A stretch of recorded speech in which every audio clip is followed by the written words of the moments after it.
আসসালামু আলাইকুম। সংবাদে আপনাদের সবাইকে স্বাগত জানাচ্ছি। আমি ফিরোজ তোহা। শুরুতেই আরবে কেবলস সংবাদ শিরোনাম। বাংলাদেশের সর্বশেষ গুরুত্বপূর্ণ আপডেট সংবাদে আপনাকে স্বাগত। শুরুতেই সংবাদ শিরোনাম, পরে বিস্তারিত।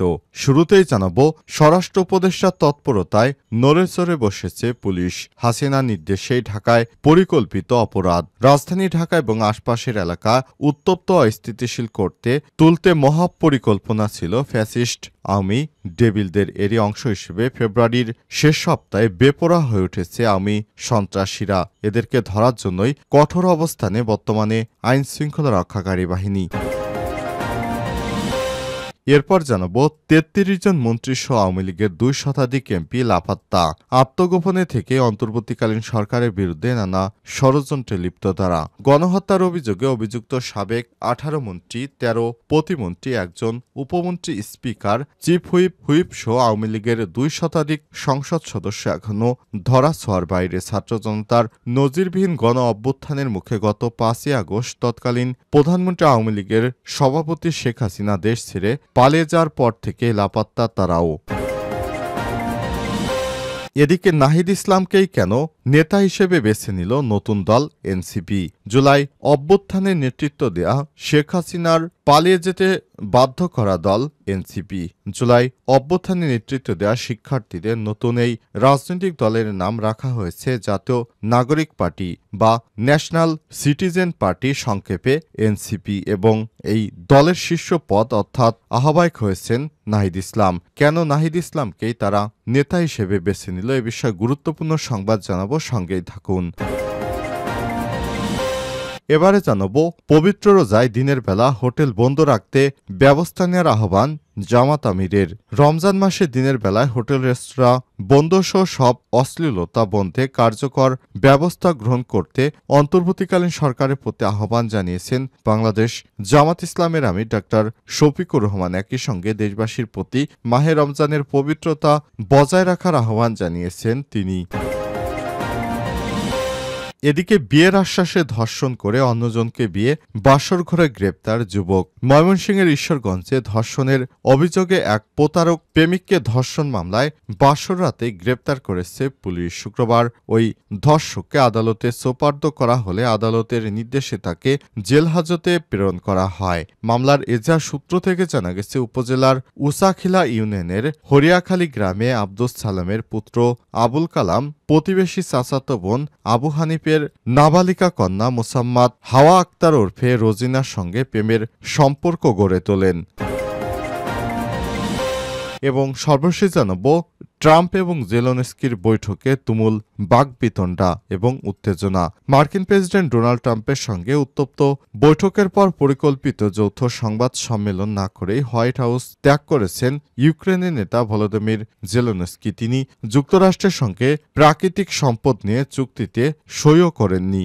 জেরুজালেম পোস্টে এই বিষয়টি নিশ্চিত করা হয়েছে। প্রিয় দর্শক, এতক্ষণ শুনছিলেন সংবাদ শিরোনাম, এবারে বিস্তারিত।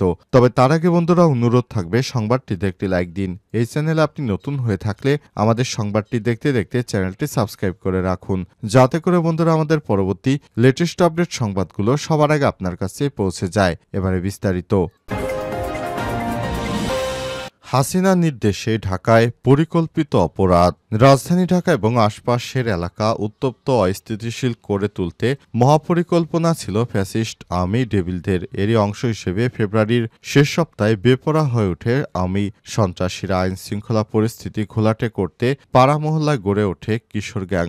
টাকার বিনিময়ে মিছিলে অংশ নেওয়া টোকাইদের কাজে লাগানো হয়। সন্ধ্যার পর থেকে ভোর পর্যন্ত ওই অপরাধীরা দেশি বিদেশি অস্ত্রশস্ত্র সহ মাঠে নেমে পড়ে ডাকাতি ছিনতাইয়ের কাজে। অপারেশন ডেভিল হান্টের মধ্যে মোহাম্মদপুর, মিরপুর, উত্তরা, রামপুরা নগরীর বিভিন্ন এলাকায় ফিল্মি স্টাইলে চলতে থাকে ধারাবাহিক অপরাধ। মূলত ভারতে পলাতক সাবেক প্রধানমন্ত্রী শেখ হাসিনার নির্দেশ পেয়ে আত্মগোপনে থাকা আওয়ামী লীগের অনেক নেতাকর্মী সক্রিয় হয়ে ওঠে, যার কয়েকটি ঘটনা সামনে আসে। এর মধ্যে গাজীপুর গাজীপুরের সিটি কর্পোরেশনের সাবেক মেয়র জাহাঙ্গীর আলমের একটি অডিও বার্তা ভাইরাল হয়। আত্মগোপনে থাকা জাহাঙ্গীর ইতিমধ্যেই জানিয়েছেন, আমাদের আওয়ামী লীগের নেতাকর্মীরা যে শহরে দিনের বেলায় ঠিকমতো থাকতে পারে না, আমরা এই শহরকে রাতের বেলা অস্থিতিশীল করব। রাতে আমরা ঢাকাবাসীকে ঘুমাতে দেব না। আওয়ামী লীগের নেতাকর্মীরা সেভাবেই প্রস্তুতি নিয়েছে, তারা ঢাকার সাধারণ মানুষের উপর প্রতিশোধ নেবে। এই বাস্তবতায় ফ্যাসিস্ট আওয়ামী দুর্বৃত্তরা আইন শৃঙ্খলার ভয়াবহ অবনতি ঘটাতে পারে এমন একটি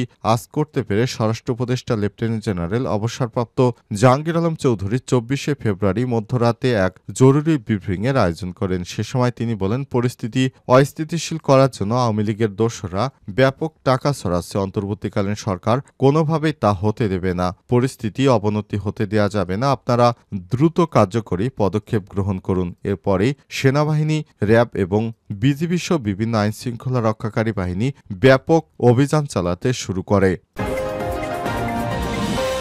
৩৩ মন্ত্রীসহ আওয়ামী লীগের ২ শতাধিক এমপি এখন লাপাত্তা। আত্মগোপনে থেকে অন্তর্বর্তীকালীন সরকারের বিরুদ্ধে নানা ষড়যন্ত্র করছে।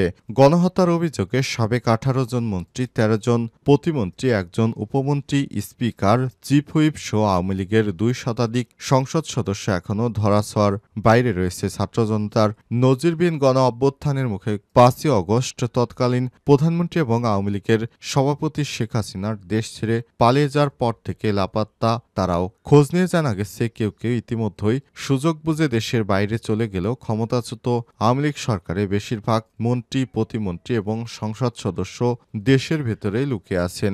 অভিযোগ রয়েছে, এরা আত্মগোপনে থেকে ড মোহাম্মদ ইউনূস সরকারের নেতৃত্বাধীন অন্তর্বর্তীকালীন সরকারের বিরুদ্ধে নানা অপপ্রচার চালাচ্ছে। এমনকি তারা বর্তমান সরকারকে ব্যর্থ করতেও নানা ষড়যন্ত্রে লিপ্ত হয়েছে। সাবেক প্রধানমন্ত্রী আওয়ামী লীগের সভাপতি শেখ হাসিনা ছিলেন গোপালগঞ্জ ৩ আসনের। তিনি আছেন ভারতের রাজধানী দিল্লিতে। দ্বাদশ জাতীয় সংসদের স্পিকার রংপুর ৬ আসনের ড শিরীন শারমিন চৌধুরী ঢাকাতেই আত্মগোপনে আছেন। আওয়ামী লীগের সাধারণ সম্পাদক, সড়ক পরিবহন ও সেতু মন্ত্রী এবং নোয়াখালী ৫ আসনের ওবায়দুল কাদের আত্মগোপনে আছেন ভারতে। সে সময় তিনি নানা বিষয় মিডিয়ার সামনে অসংলগ্ন কথাবার্তা বলতেন। এই রাজনীতিবিদ ৫ই অগস্টের পর থেকেই লাপাত্তা।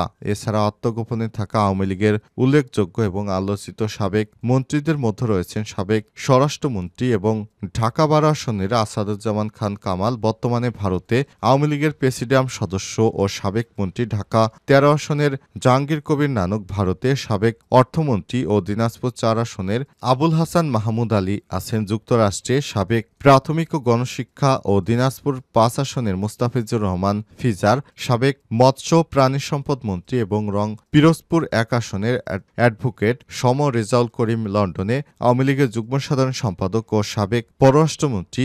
চট্টগ্রাম ৭ আসনে ড মোহাম্মদ হাসান মাহমুদ আছেন বেলজিয়ামে।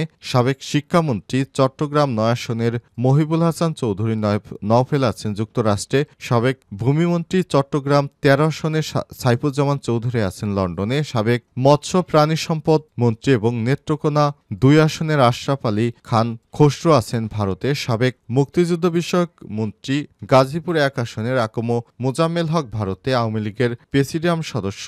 সাবেক সংসদ সদস্য প্রাণী সম্পদ মন্ত্রী ফরিদপুর ১ আসনে আব্দুর রহমান আছেন ভারতে আওয়ামী লীগের প্রেসিডিয়াম সদস্য। সাবেক মন্ত্রী শেখ হাসিনার আত্মীয় গোপালগঞ্জ ২ আসনে শেখ ফজলুল করিম সেলিম আছেন ঢাকায়। সাবেক রেলপথ মন্ত্রী কুমিল্লা ১১ আসনের মুজিবুল হক মুজিব আছেন ভারতের আগরতলায়। সাবেক ত্রাণ ও দুর্যোগ ব্যবস্থাপনা মন্ত্রী এবং চাঁদপুর ২ আসনের মোফাজ্জেল হোসেন চৌধুরী মায়া আছেন ভারতে। সাবেক পররাষ্ট্রমন্ত্রী সিলেট ১ আসনের সাবেক একেএম আব্দুল মোমেন। সাবেক অর্থমন্ত্রী ও কুমিল্লা ১০ আসনের আহমদ মুস্তফা কামাল। সাবেক স্বাস্থ্য পরিবার কল্যাণমন্ত্রী এবং মানিকগঞ্জ ৩ আসনের সংসদ সদস্য জাহিদ মালেক, তারা রয়েছেন আত্মগোপনে। নাহিদ ইসলামকেই কেন নেতা হিসেবে বেছে নিল নতুন দল? জুলাই অভ্যুত্থানে নেতৃত্ব দেওয়া শিক্ষার্থীদের নতুন রাজনৈতিক দলের নাম রাখা হয়েছে জাতীয় নাগরিক পার্টি, ন্যাশনাল সিটিজেন পার্টি বা এনসিপি, এবং এই দলের শীর্ষ পদ অর্থাৎ আহ্বায়ক হয়েছেন নাহিদ ইসলাম। গত কয়েক মাস ধরে এই নতুন রাজনৈতিক দল নিয়ে আলাপ আলোচনা চলছে। দলীয় পদ পদবি নিয়ে দ্বন্দ্ব বিভেদের খবরে গত কয়েকদিনে এই আলোচনা আরও তীব্র হয়েছে। তবে শুরু থেকে একটি বিষয়ে কোনো দ্বন্দ্ব বা বিভেদের কথা কোনো তরফ থেকে শোনা যায়নি, তা হলো নাহিদ ইসলামই হবেন এই নতুন দলের প্রধান। জাতীয় নাগরিক কমিটির শীর্ষ নেতারা এর আগে একাধিকবার এই তথ্য জানিয়েছেন, যদিও বয়স বিবেচনায় নাহিদ ইসলাম তার সমসাময়িকদের তুলনায় অনেকটাই তরুণ। এখন পর্যন্ত বাংলাদেশে এমন কোনো নেতা আসেনি যে নাহিদ ইসলামের মতো এত বড় দায়িত্ব নিয়েছেন অথচ বয়স তার থেকে কম। নাহিদ ইসলামই একমাত্র ব্যক্তি যে কিনা বাংলাদেশের এত বড় একটি রাজনৈতিক দলের প্রধান হলেন এবং সব থেকে কম বয়সে। এর আগে কেউ কখনো নাহিদ ইসলামের মতো কোনো দলীয় প্রধান এত কম বয়সে হতে পারেনি, শুধুমাত্র নাহিদ ইসলামই হয়েছেন।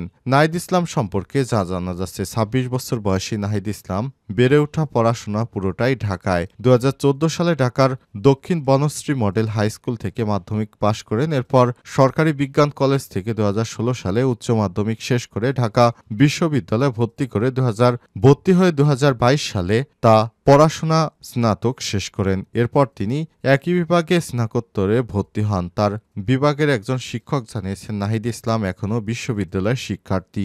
বিশ্ববিদ্যালয় কেন্দ্রিক বিভিন্ন ইস্যুতে তাকে আন্দোলনে দেখা গেছে বিগত সময়ে।